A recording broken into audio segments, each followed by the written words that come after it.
My brothers played basketball when we were children, and back then, I'd get to play 5 or 10 minutes while they were warming up, and then as soon as their practice started, the girls had to go home, so I had to take my ball and go home. They didn't have organized basketball, but I always wanted to do what my brothers did.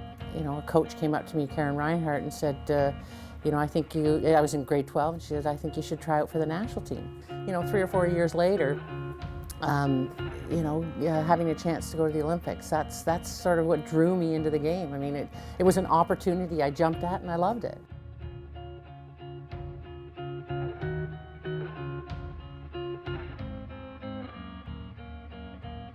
I ended up going to Laurentian after the Olympics. I wanted to get better as an athlete, and Norm Vickery was the person to do that for me. I only stayed 2 years there because I really needed to go to another level.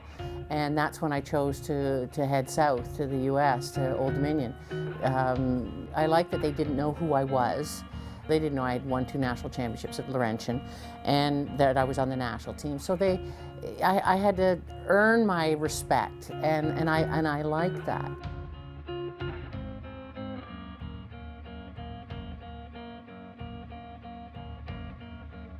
I was actually looking for a coaching job down there, and my mother came to a basketball game at Brock and saw Bob Davis. Bob said, well, what's Chris doing these days? And she goes, well, looking for a coaching job. And he said, well, we may have one for her.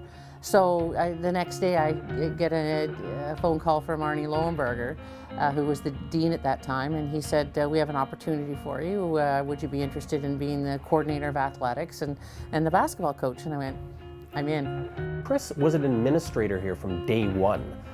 So she not only coached here, but she served as the assistant athletic director since her first day of hiring here. So she's been involved in the development of not only women's basketball here, but all of the programs that we have here at Brock University. Being a basketball legend, not only in this community, but throughout the country and the world. I mean, Chris is an absolute legend who's done some incredible things. Having been on the women's side, I think it's been getting better every year, and you look at some of the great coaches who have done some great things, starting with Chris and even beyond. She was born and raised in St. Catharines. Her parents were born and raised in St. Catharines. She just had the great opportunity to live and work and give back to a community where she developed in her formative years.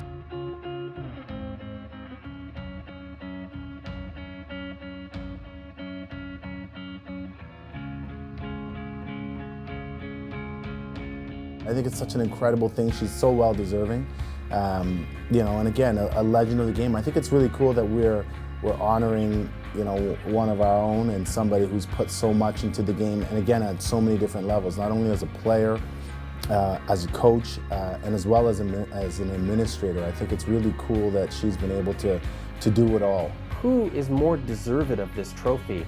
As an athlete, just a tremendously accomplished person, a person who is in the Hall of Fame for Canada, Hall of Fame for Ontario, just a tremendous career in sport, and her career is not done. When she retires from Brock University, she will continue to give back, not just to the sport community, but to Niagara as a whole. It's wild. Like when I heard, I couldn't believe it.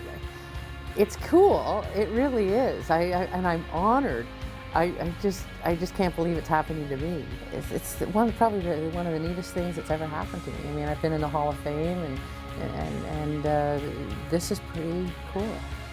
What the OUA has done in the past, few years, they've really been trying to market a lot of sports, and I think that to identify women's basketball as one of the marketable sports within the OUA and doing something like this, it really proves that they're trying to do some good things. To think that people